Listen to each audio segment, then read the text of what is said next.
These were the rules now. But my father didn't care. He followed his own law. Another bang. The curtain shivered. The faucet leaked.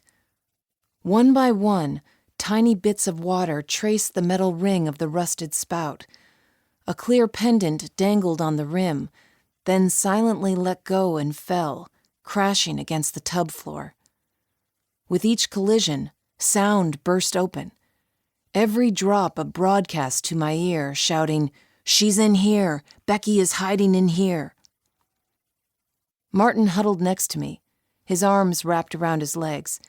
His chin perched atop freshly skinned knees that poked through holes in his blue jeans. It seemed easy for him to stay quiet. He was better at most stuff than I was, including hiding. He was 6. My father got into the house that night. I don't know how. Maybe my mother opened the door, or maybe he came through a window. I heard a scuffle, yelling, and the slamming of cupboards and doors. Then loud footsteps, and the vinyl curtain skittered back. My father looked down at Martin and me, squashed together in the basin, with his ocean blue eyes, and smiled as if nothing unusual was going on. He lifted me into his arms, and I breathed him in. My father always smelled like outside, as if he'd been in the woods after a hard rain, all earthy and fresh, like a path of pine needles tread into the dirt. I slipped my arms around his neck and wrapped my legs around his hip. I felt the warmth of his palm on my skin as he held me close. Martin stepped out of the tub and hugged my father's leg. My mother stood at the bathroom door, her eyes flat. The little run in her hose, an inch wide now, ran up her slender calf, over her kneecap, and disappeared beneath her skirt. I always felt a divide open as wide as the Grand Canyon when my parents were in the same room. 2 years earlier, my mother had packed a hard-sided yellow suitcase for herself, my brother, and me when my father was at work, and moved in with my grandparents. After a few months living alone, my father moved into a motel, and she moved us back into the house. Blue and red lights ran across the papered walls, flicked against the mirror, and traveled over Martin's forehead. They circled the ceiling and washed over my mother's face. Then the door banged again. My father scooped up Martin's hand and carried me to the entryway, my mother following in his shadow. At the door, my father set me down next to my brother.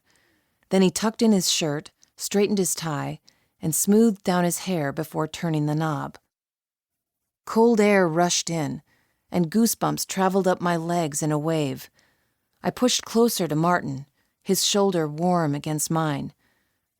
2 deputies filled the porch, their legs wide and shoulders broad, shiny badges pinned to their shirts.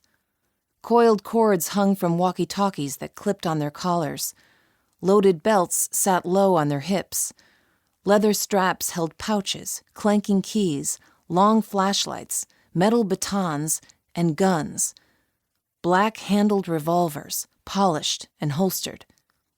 Behind the 2 men, a patrol car parked next to my father's Chevelle, and a spectacular light show blazed in the night.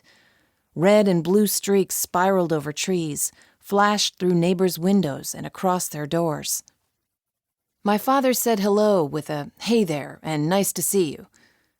We lived in Modesto, California, a small town of 60,000, and it seemed like everyone knew my father as the local doctor and a national war hero. He invited the men into my mother's house for a drink as if he still lived at that address, but the officers stayed outside under the dim light of the porch, their legs planted on cement as if they were a couple of trees growing there. One of the men said they were following up on a call and peered over Martin and me into the house. His eyes landed on my mother, traveled over her soft curves, and lingered down her long, thin legs to her stocking feet. "How you doing, Annie?" he asked like an old friend. "We're fine here," my father said, his eyes on my mother, piercing into her. My mother seemed to become an outline of herself. Her mouth went slack. Her white uniform hung loose on the bony...